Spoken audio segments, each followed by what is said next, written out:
अस्सलाम वालेकुम दोस्तों, कैसे हैं आप सब? अल्लाह से दुआ है आप सब खैरियत से हों और आपकी ज़िंदगी खुशियों से भरपूर हो। आप सबसे गुजारिश है कि अगर आप मेरे इस चैनल पर नए हैं तो लाज़मी इसको सब्सक्राइब कर लें।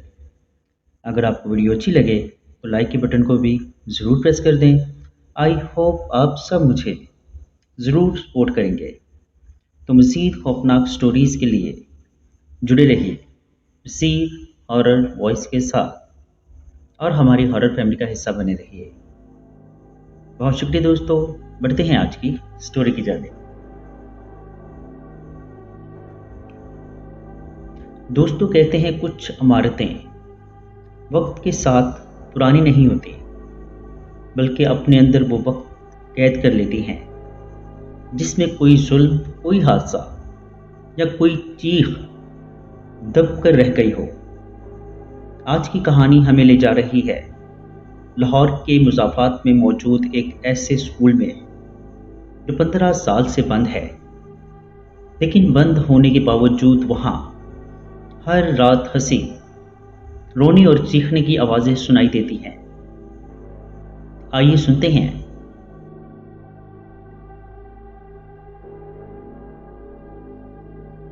एक वीरान स्कूल की स्टोरी, जहाँ बच्चे अब भी खेलते हैं मगर वो जिंदा नहीं है। दोस्तों ये स्टोरी साद की है, जिनका ताल्लुक लाहौर के मुज़ाफ़ात से है। चलिए सुनते हैं साद की स्टोरी उन्हीं की ज़ुबानी। मेरा नाम साद है, मैं लाहौर के मुज़ाफ़ात में रहता हूँ। मेरी ज़िंदगी बिल्कुल आम सी थी, लेकिन ये सब कुछ एक रात के वाक़या ने बदल कर रख दिया।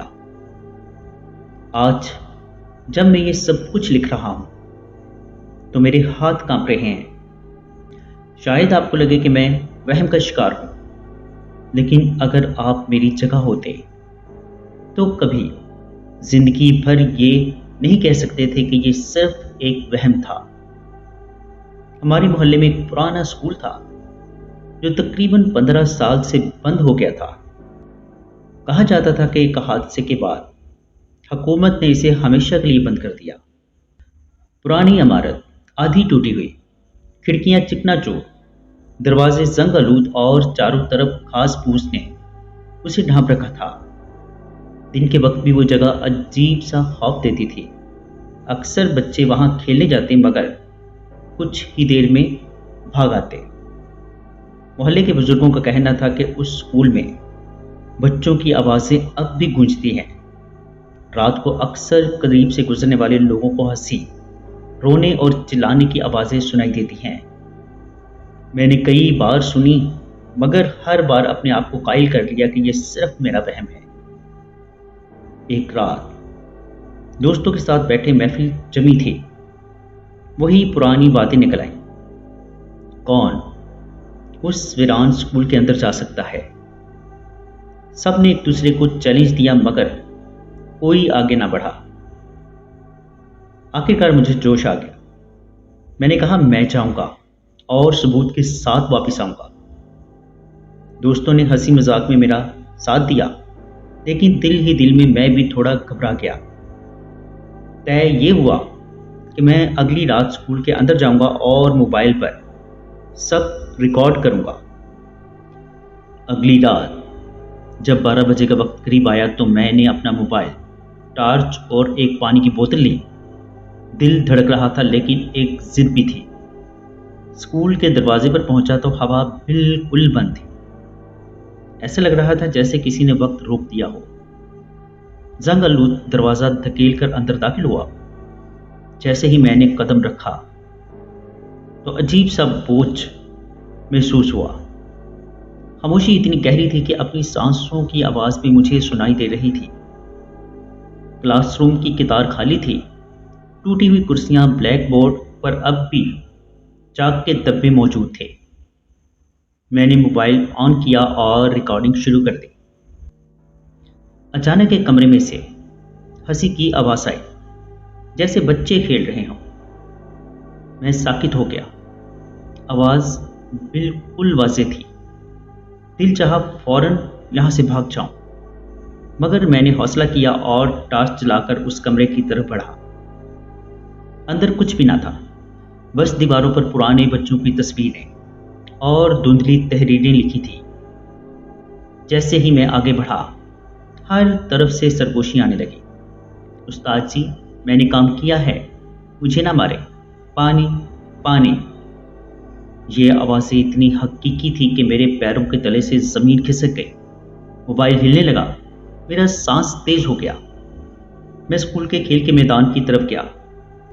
चांद की रोशनी मध्यम सी ज़मीन पर पड़ रही थी और फिर मैंने वो चीज़ देखी जिसने मुझे हिला कर रख दिया। झूले खुद ब खुद हिल रहे थे, पहले आहिस्ता, फिर तेज, फिर इस कदर तेज कि लगा जैसे कोई उन पर बैठा हुआ हो, लेकिन वहां कोई भी मुझे नजर नहीं आ रहा था। मैंने मोबाइल पर फुटेज बनाने की कोशिश की, मगर अचानक मोबाइल बंद हो गया। बैटरी बिल्कुल ठीक थी, लेकिन उस लम्हे उसका बंद हो जाना अजीब था। अचानक पूरे स्कूल में एक बच्चे की चीख गूंजी, ऐसी दिल दहला देने वाली आवाज कि मेरा दिल हलक में आ गया। आवाज इतनी करीब थी कि लगा जैसे कोई मेरे पीछे खड़ा है। मैंने मुड़कर देखा तो वहां कोई न था। मेरे कदम कांपने लगे।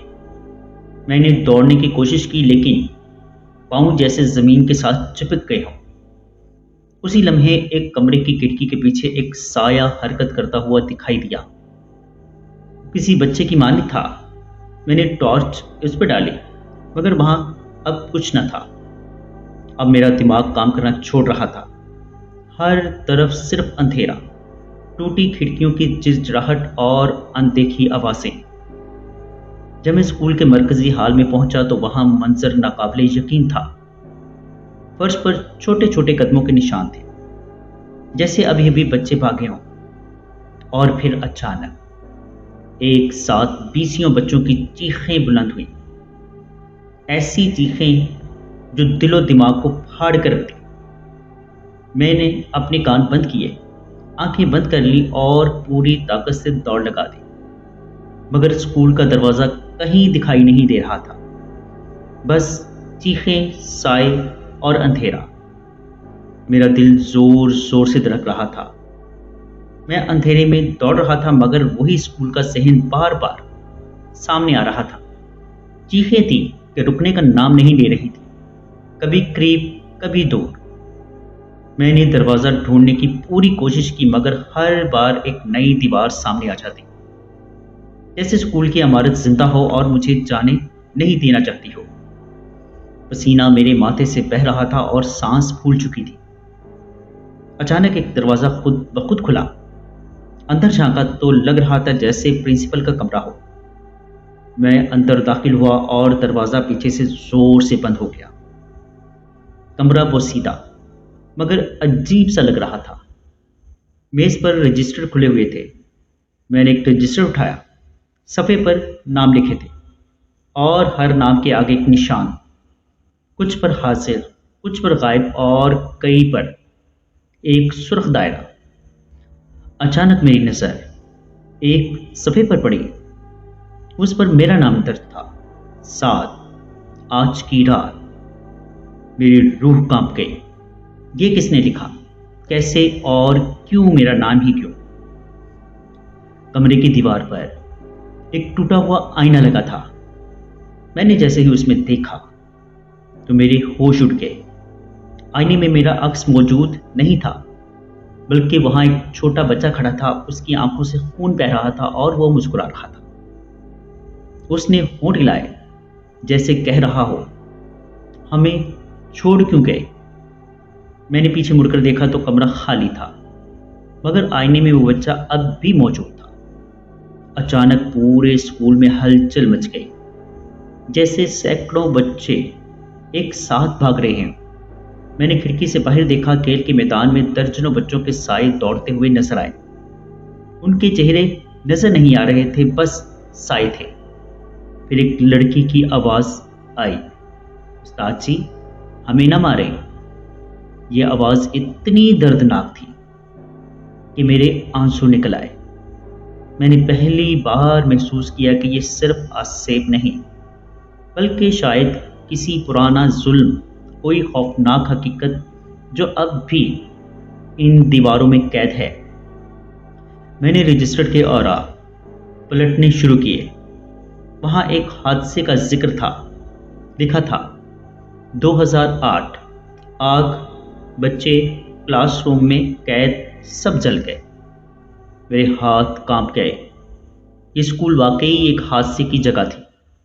दरअसल कई बच्चे एक दिन आग लगने से मर गए थे। शायद उनकी रूहें आज भी इंसाफ मांग रही हैं। अचानक प्रिंसिपल की कुर्सी खुद ब खुद हिलने लगी। उस पर एक धुंधला सा वजूद बैठा हुआ था। उसकी आंखें सुर्ख अंगारों की तरह जल रही थी। वो बोला, ये सब मेरी गलती नहीं थी, ये सब इत्तेफाक था, लेकिन वो मुझे माफ नहीं करते। मैं पीछे हट गया। वो वजूद धुआं बनकर कमरे में फैल गया और बच्चों की चीखें मज़ीद तेज हो गई। मैंने पूरी ताकत से दरवाजा खोला और कमरे से बाहर भागा। अब स्कूल के हाल में हर तरफ बच्चों के साए थे। वो मुझे घेरने लगे।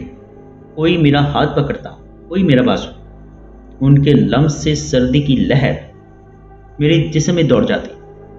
एक साया मेरे करीब आया और मेरे कान में सरगोशी की, हमें स्कूल चाहिए, तुम हमें आजाद कर दो। मैंने दुआ पढ़नी शुरू की।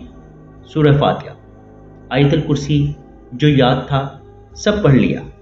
अचानक स्कूल के मरकजी दरवाजे पर एक रोशनी दिखाई दी, जैसे कोई मुझे बाहर निकलने का रास्ता दिखा रहा। मैं पूरी ताकत से भागा। पीछे से सैकड़ों चीखें, हंसी और रोने की आवाजें बुलंद हुई, जैसे सब मुझे रोकना चाहते हों। लेकिन मैं दरवाजा अबूर करके बाहर निकल आया। जैसे ही बाहर आया, सब आवाजें अचानक खामोश हो गई। स्कूल अंधेरे में डूब गया। मैं सड़क पर गिरा हुआ हाँफ रहा था। मोबाइल जेब से निकाला तो हैरान रह गया। रिकॉर्डिंग खुद ब खुद ऑन थी और उसमें वो सब आवाजें मौजूद थी, चीखें, सरगोशियां और वो लर्जा खेज हंसी। अगली सुबह जब मैंने दोस्तों को ये सब बताया तो किसी ने मेरी बात पर यकीन न किया। मगर जब मैंने मोबाइल की रिकॉर्डिंग सुनाई तो सबके चेहरे जर्द हो गए। आज भी वो रिकॉर्डिंग मेरे पास है, मगर मैंने कभी दोबारा नहीं सुनी, क्योंकि जब भी वो चीखें कानों में गूंजती हैं, ऐसा लगता है जैसे वो बच्चे अब भी मुझे पुकार रहे हों, हमें आज़ाद कर दो। कुछ दरवाजे वक्त बंद कर देता है, मगर उनके पीछे चीखें, सिसकियां और नाहक मारे गए मासूमों की रूहें जिंदा रहती हैं। जी दोस्तों, कैसी लगी आपको स्टोरी? कमेंट बॉक्स में अपनी राय का इजहार ज़रूर कीजिएगा। अगर आप या आपके किसी जानने वाले के साथ कोई ऐसा खौफनाक या नाकाबिले फरामोश वाक़या पेश आया हो और आप उसे हमारे साथ शेयर करना चाहते हो, तो नीचे डिस्क्रिप्शन में मौजूद मेरे व्हाट्सएप नंबर पर हमारे साथ शेयर कर सकते हैं।